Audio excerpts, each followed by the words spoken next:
윤석열 대통령이 공수처의 체포가 위법하다며 청구한 체포적부심이 기각됐습니다. 공수처는 체포 시한이 끝나는 오늘 밤이 되기 전에 윤 대통령에 대한 구속영장을 청구할 전망인데요. 자세한 내용 임주혜 변호사와 함께 짚어보겠습니다. 어서 오세요. 네, 안녕하세요. 네, 안녕하십니까. 윤석열 대통령이 공수처의 체포가 불법이라면서 체포적부심사를 신청했는데 법원이 이를 기각했습니다. 먼저 법원의 판단 근거부터 짚어주시죠. 네, 윤석열 대통령은 이 공수처에서 서부지법에 청구한 이 영장의 적법성에 대한 부분을 다투겠다고 이야기를 해왔었죠. 예. 그 연장선상에서 체포적부심이 신청이 되었습니다. 윤석열 대통령은 이 영장이 발부된 서부지법이 아니라 서울중앙지법에 이 체포적부심을 신청을 했는데 이와 관련해서 서울지방법원에서도 이 체포적부심을 기각했습니다.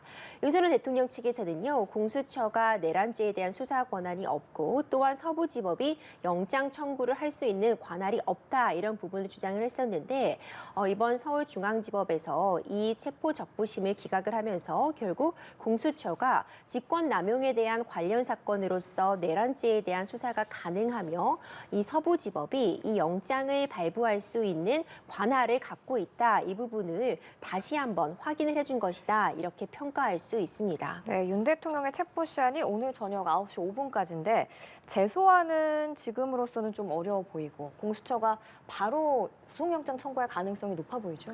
네, 공수처의 구속영장 청구 가능성이 매우 높아 보입니다. 곧 영장을 청구할 것이다 이렇게 예측이 가능한데요. 예. 원래 체포영장이 집행이 되게 되면 48시간 이내에 영장을 청구해야 합니다. 그렇다면 15일 오전 10시 33분에 체포영장이 집행이 되었기 때문에 오늘이죠. 오늘 오전 중에 영장이 청구가 되었어야 되지만 예. 어제 체포적부심에 대한 그런 판단 부분 때문에 그 체포적부심이 진행되는 동안만큼은 이 48시간이라는 시간이 잠시 멈췄었고요. 다시 그 이후에 그 기한이 연장되기 때문에 오늘 밤 9시까지 영장 청구가 있어야 합니다.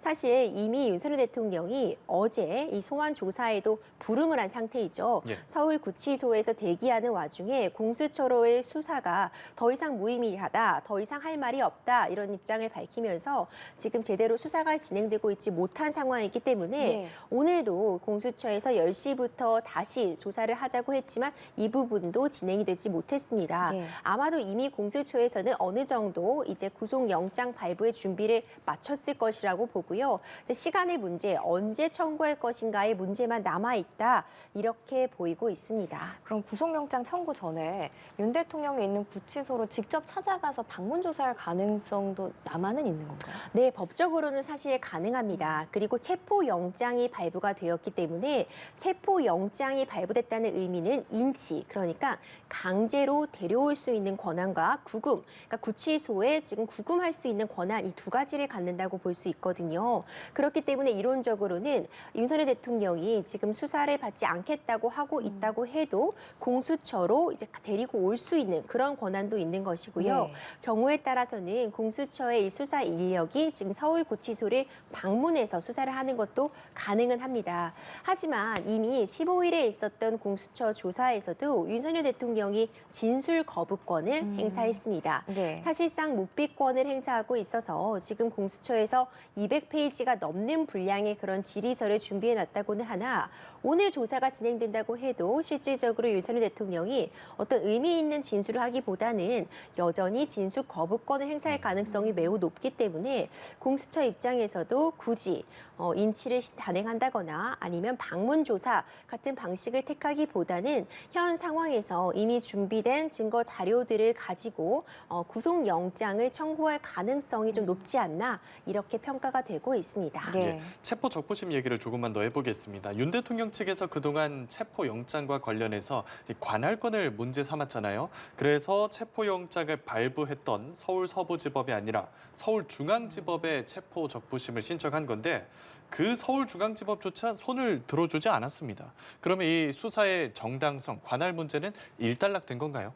일단 1차적으로는 일단락됐다고 볼 수 있습니다. 하지만 앞으로 진행될 이제 구속영장이 청구가 된다면 구속영장 실질 심사가 진행될 것이고요. 그 이후에 기소가 된다면 재판 과정에서 윤석열 대통령은 계속해서 이 점은 문제 삼을 수는 있을 것으로 봅니다. 하지만 일단 현 단계에서 보자면요. 윤석열 대통령은 공수처가 내란죄에 대한 수사권을 갖고 있지 못하다는 점을 문제 삼았지만 일단 1차적으로 체포영장이 발부되었을 때 이의 신청이 있었고 서부지법에서도 공수처가 지금 직권남용 혐의에 대해서는 수사권을 갖고 있는 부분이 분명해 보이고 이 직권남용 혐의에 대한 관련 사건으로서 이 내란죄도 수사할 수 있다 이런 부분을 서부지법에서는 한번 확인을 해줬었거든요. 하지만 이 부분에 대해서도 윤석열 대통령은 서부지법은 공수처가 신청한 그런 영장을 발부할 수 있는 권한이 없다는 점을 주장했습니다. 공수처는 이제 기본적으로 서울중앙지법이 관할이다 이렇게 주장을 한 것인데 서부지법에서는 이 관할권 위반 문제도 지금 피의자가 거주지, 지금 대통령 관저가 한남동에 위치하고 있고 이런 부분을 감안할 때 이 서부지법이 관할권을 갖고 있다고 판단을 해줬거든요. 윤석열 대통령은 이 부분에 불복을 했지만 다시 한번 서울중앙지법에서도 이 체포 적부심을 통해서 공수처가 내란죄에 대한 수사권을 갖고 있고 그리고 서부지법이 관할로서 이 체포영장을 발부할 권한이 있었다 이 점을 이 체포 적부심의 기각을 통해 확인해 준 것이기 때문에 일단 법원의 판단을 통해서 이 공수처의 수사권 논란이 1차적으로 일단락되었다 이렇게 평가할 수 있습니다. 네, 이제 구속영장 청구가 이루어지면 영장 실질 심사도 열리게 될 텐데 윤석열 대통령이 직접 심사에 참석할 가능성은 얼마나 있을까요? 직접 참여할 가능성도 저는 있다고 보고 있습니다. 왜냐면요, 일단 자진 출석해서 조사를 받는 것과 체포영장이 집행이 되는 것도 정말 큰 차이가 있습니다. 자진 출석을 해서 조사를 받는다면 귀가를 원한다면 언제든지 돌아갈 수 있거든요. 하지만 체포영장이 집행이 된 상태라면 귀가를 할 수 없습니다. 그러니까 조사가 강제적으로라도 계속 이어질 수 있는 그런 상황이 체포영장이 발부된 상황인데 구속영장 발부는 또 차원을 달리한다고 볼 수 있습니다. 예. 실제로 일단 구속영장이 발부가 되면 20일간 추가적으로 구금이 되는 것이고요. 그 이후에 기소가 된다면은 구속 상태에서 1심 재판을 쭉 이어받을 가능성이 존재합니다. 뿐만 아니라 만약 1심에서 실형이 선고된다고 한다면 지금 내려지는 징역형이 있다면 그 징역형까지도 그 이후에 쭉 구금이 되는 상태가 놓이게 되니까 사실상 구속영장 실질심사에서 어떤 결과를 받느냐에 따라 신변에 있어서 정말 큰 차이를 가져올 수 있습니다. 이 구속 상태에서 나머지 수사와 재판을 받는 것과 불구속 상태에서 수사와 재판을 받는 것은 방어권을 행사하는 측면에서 정말 큰 차이를 가져올 수 있기 때문에 윤석열 대통령은 계속해서 언급을 한 바와 같이 구속영장 실질심사에는 응하겠다 이런 입장을 피기도 했습니다. 이 구속영장 실질심사에는 당연히 변호인은 참여를 할 것이고요. 경우에 따라서는 윤석열 대통령이 직접 이 영장실질심사에 참여를 함으로써 본인이 12.3 비상계엄을 선포할 수밖에 없었던 그런 이유를 설시하는 것과 더불어서 지금 현 상황에 구속이 필요하지 않은 상황이다. 구속이 사유라고 한다면은 도주의 우려나 증거인멸의 우려가 있어야 되는데 현직 대통령의 신분을 감안할 때 도주의 우려가 있지 않으며 증거인멸의 우려 같은 부분도 이미 관련자들이 대부분 구속되어 있는 상태이고 현 상태에서 기소가 되어서 재판을 받아도 무방하다. 오히려 구속이 된다면 지나치게 방어권을 행사를 제한하는 것이다. 이런 입장을 직접 설명할 가능성도 있다고 봅니다. 네, 지금 말씀을 해주셨는데 현직 대통령 신분이잖아요. 그러면은 구속영장 발부 가능성은 얼마나 있다고 보세요? 일단 체포영장이 발부가 된 점을 감안하진 않을 수 없을 것 같습니다.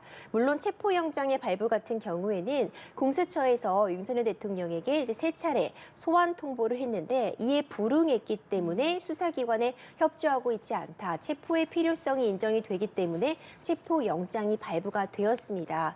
근데 구속영장이라고 한다면은 이미 어떤 범죄 혐의에 대해서 충분히 소명이 되었고 도주의 우려와 우려와 증거인멸의 우려가 있기 때문에 구속 사유가 발생했다. 이 점이 입증이 돼야 됩니다. 근데 한 가지 또 변수로 꼽힐 만한 것이 지금 체포영장이 집행이 되었지만 윤석열 대통령이 첫날 있었던 조사에서는 묵비권을 행사했고요. 그 이후의 과정에서는 아예 지금 출석을 해서 소환을 받지 않고, 그러니까 조사를 받지 않았죠. 그러니까 서울구치소에서 대기하는 상태로서 공수처의 이제 조사를 거부하고 있기 때문에 이런 부분들이 오히려 지금 수사기관의 수사에 제대로 협조하고 있지 않다. 이 과정에서 어떤 증거인멸의 우려가 있다. 이것의 하나의 증거로서 내지는 하나의 한 심증을 갖게 하는 요소로서는 충분히 작용할 수 있기 때문에 이런 부분들이 종합적으로 고려가 되어서 구속영장의 발부 가능성도 좀 점쳐지고 있습니다. 예, 어제 이어서 오늘도 조사에는 응하지 않고 있거든요. 이쯤 되면 윤 대통령의 전략이 어떤 걸지 궁금해지거든요. 일단 일관된 전략을 갖고 있는 것으로 보입니다. 공수처의 수사에 대해서 수사권이 없는 불법적인 부분이다. 서부지법이 발부한 영장은 정당하지 않다. 이 점을 계속해서 강조를 하고 있거든요. 그렇기 때문에 이 묵비권, 진술 거부권을 행사하는 것도 공수처의 수사에는 응할 수 없다. 차라리 기소를 해서 재판 단계에서 내가 이 시시비비를 가려보겠다. 이런 의도로 평가할 수 있을 것 같습니다. 그러면은 이게 더 나아가서 구속영장 심사뿐만 아니라 탄핵 심판 절차에도 이런 태도들이 변수가 될 수 있을까요? 일단 이 내란죄에 대한 형사적인 책임을 지는 부분과 탄핵 심판은 별도로 진행되는 부분은 맞습니다. 하지만 서로 영향은 줄 수밖에 없어 보입니다. 일단 12.3 비상계엄 선포라는 동일한 하나의 사건을 가지고 이것이 형사적인 책임으로서 내란죄, 국헌문란의 목적을 갖고 있는 그런 행동이었는지는 내란죄의 형사재판으로서 다퉈지게 될 것이고요. 헌법재판에서는 이 12.3 비상계엄 선포가 과연 헌법적, 법률적 위배되는 부분이 있고 그 위배가 중대하여 대통령직을 계속 수행할 수 없는 정도에 이르렀느냐, 그 부분을 판단하게 되거든요. 지금 헌법재판의 경우에도 어제 이번에 이 체포 집행 때문에 출석을 할 수 없기 때문에 기일을 변경해달라고 신청을 했지만 헌법재판소가 이 기일 변경을 받아들이지 않았습니다.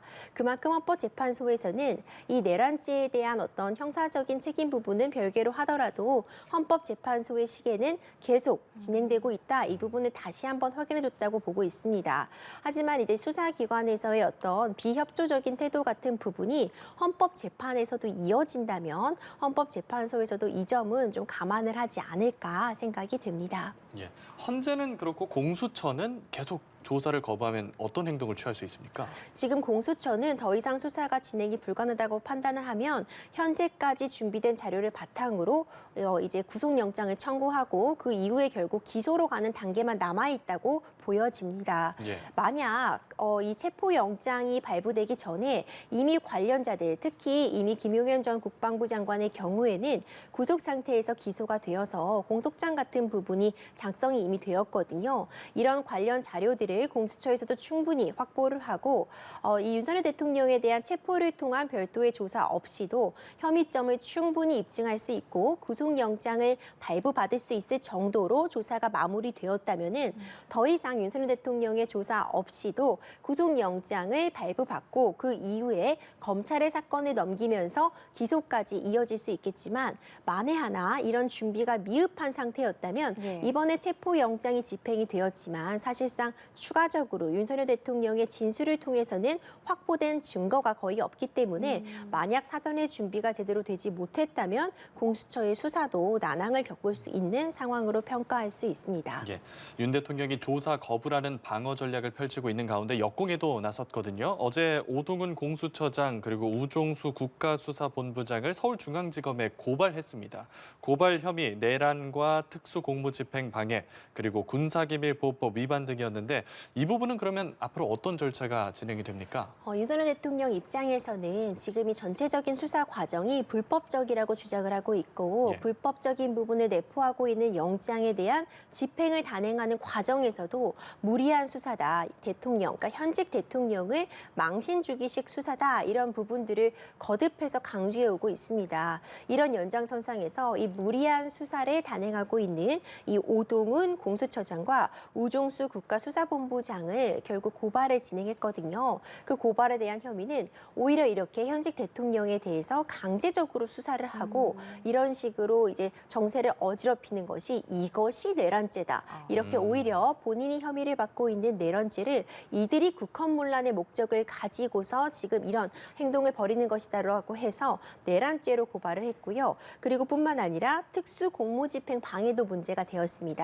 이 특수공무집행 방해는 공수처에서 지금 경호처가 이 대통령에 대한 영장 집행을 막을 때 이것이 특수공무집행 방해라고 문제를 삼았었는데 역으로 또 똑같이 이 윤석열 대통령 측에서도 경호처가 대통령에 대한 경호 업무를 수행하는 것이 본연의 업무인데 이렇게 대통령의 경호라는 이 경호처의 업무를 공수처와 그리고 경찰이 방해하고 있다. 이것이 특수공무집행 방해에 해당할 수 있다. 이런 점을 문제 삼고 있고 지금 군사 기밀 시설에 해당하는 대통령 관저 같은 부분에 불법적으로 촬영을 하고 이후에 어떤 허위 공문서 등을 작성해서 마치 이 경비대가 이 공수처와 경찰의 관내에 진입을 허락해 준 것처럼 그런 문서를 작성했다. 이런 혐의점들에 대해서 지금 고발을 진행을 하고 있는 상태인데 최종적으로 처벌까지가 가능할지는 일단 법원에서 발부된 영장 그리고 이 체포 적부심도 기각이 된 상황이기 때문에 네. 이 영장 집행을 단행하는 과정 자체를 불법으로 전제하고 있는 이 윤석열 대통령 측의 주장이 받아들여질 가능성은 좀 다소 낮다고 평가되고 있습니다. 네, 이렇게 고발에 이어지다 보니까 참 지치기도 하고 헷갈리시는 분들도 많을 것 같은데 이 과정도 어떻게 풀어나갈지 한번 지켜보도록 하겠습니다. 이런 가운데 오늘 경찰에 출석한 김성훈 경호처 차장에 대해서 체포영장이 집행이 됐습니다. 김 차장이 경찰에 출석하면서 정당한 경호 업무를 수행했다라고 주장했거든요. 이 부분 어떻게 들으셨어요? 김성훈 경호처 차장의 경우에는 사실 윤석열 대통령의 체포영장이 집행될 당시 15일에 함께 체포될 가능성도 굉장히 높게 점쳐졌었거든요. 하지만 당시에는 대통령 경호 업무의 수행을 이유로 해서 체포영장이 집행되진 않았습니다. 다만 이 일련의 사태, 대통령에 대한 체포영장 집행이 어느 정도 일단락이 되면 변호인을 선임을 한 이후에 일단 경찰에 출석을 하겠다고 밝힌 상황이었고 오늘 오전 직접 경찰에 출석을 했습니다. 하지만 이미 체포영장은 발부된 상황이었거든요. 네. 체포영장이 발부된 와중에 자진 출석을 하는 것이다. 이런 부분으로 인정이 되기는 어려운 상황이었고요. 체포된 상태에서 이제 조사를 받는 것과 자진 출석해서 조사를 받는 건 큰 차이가 있기 때문에 이 김성훈 경호처 차장의 출석 직후 체포영장이 집행이 되었습니다. 현 단계에서는 체포영장이 집행된 단계로서 이제 수사를 받게 되는 것이고 이 과정에서 이 김성훈 경호처 차장이 많은 이야기를 남겼습니다. 본인들 경호처는 대통령 경호라는 본연의 업무를 수행한 것이기 때문에 어떤 불법적인 부분이 있다고 생각하지 않는다. 이런 원칙적인 이야기, 경호처의 업무와 관련된 이야기도 했고요. 그리고 일부 이제 윤석열 대통령을 지지하고 있는 지지자들에 대한 메시지도 낸 바가 있습니다. 지금 이런 추위에도 자유 대한민국 수호를 위해서 지금 시민들이 발벗고 나서주고 있는데 이 부분에 대해서 감사를 표한다는 이야기까지 했거든요. 워낙 강경파로 꼽히고 있는 인물이었기 때문에 아마도 앞으로 진행될 경찰의 수사 과정에서도 경호처의 어떤 업무에 위배됨이 없었다는 점들을 강조할 것이란 예측이 가능합니다. 김 차장이 경찰에 출석해서 얘기하고 또 조사받는 내용들이 윤석열 대통령이 지금 받고 있는 조사에는 어떤 영향을 줄 수 있을까요?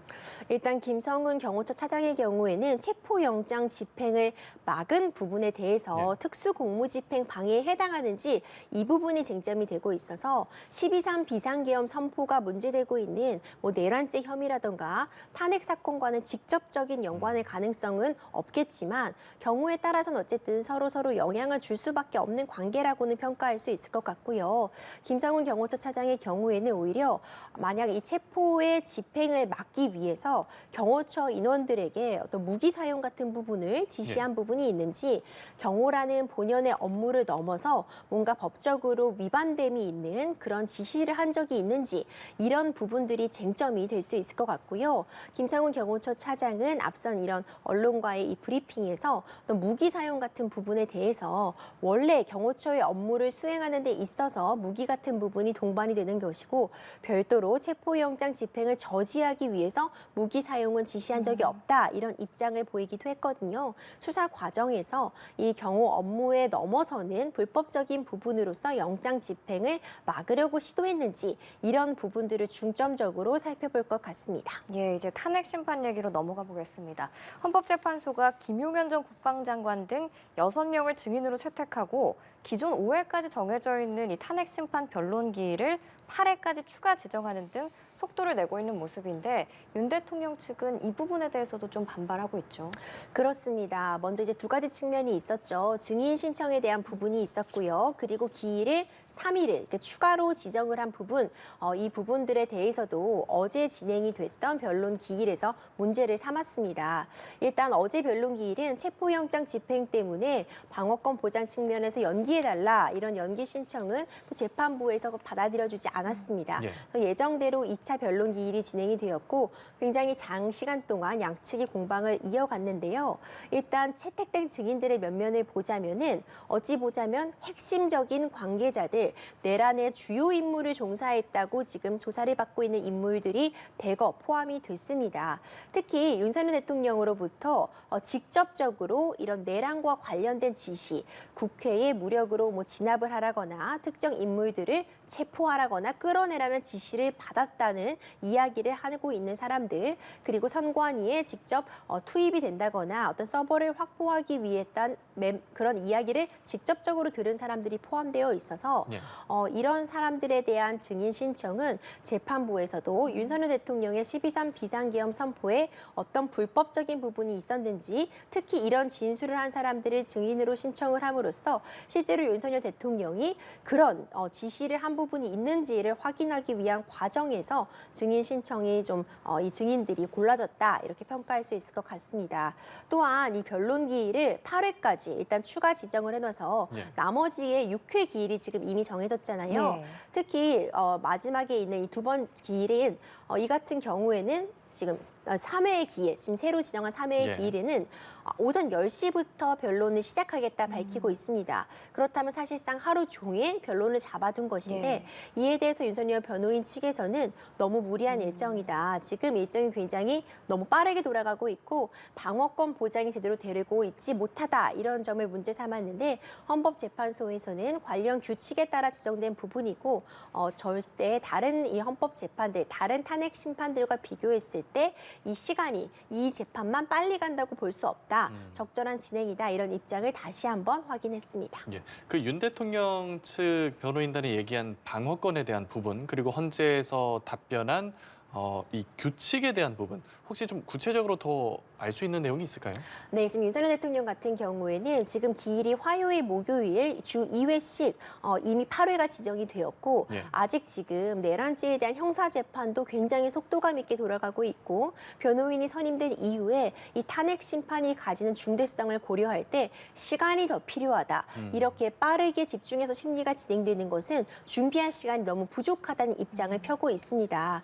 특히 어제 추가로 지정된 3번의 기일 같은 경우에는 앞서 말씀드린 것처럼 결국 하루 종일 변론을 진행하겠다는 건데 이것은 너무 무리하다 이런 입장을 피고 있고요. 헌법재판소는 이전에 있었던 박근혜 전 대통령이나 노무현 전 대통령의 탄핵 심판을 보더라도 이것이 더 빠르게 진행된다고 볼 수 없다 이렇게 반박을 하고 있어서 근데 일단 이 부분은 이미 기일이 지정이 되었고 헌법재판소에서도 헌법재판소 규칙 등에 따라서 헌법재판관들이 기일을 일관해서 지정할 수 있다는 부분이 확인이 되기 때문에 문제 삼을 수 없다는 점을 명백히 했거든요. 그렇기 때문에 일단 지금 이미 잡힌 기일대로 변론이 진행되는 것은 막을 수 없는 상황이다. 이렇게 보여집니다. 네, 헌재는 이제 국회와 선관위, 국회의장 공간 CCTV를 증거로 채택했고 동시에 윤 대통령 측이 제기하는 부정선거론과 관련한 사실조회 요청도 채택을 했는데 이 부분이 탄핵 심판에서는 어떤 변수가 될 수 있을까요? 그러니까 탄핵 심판에서는 결국 윤석열 대통령이 12.3 비상계엄 선포가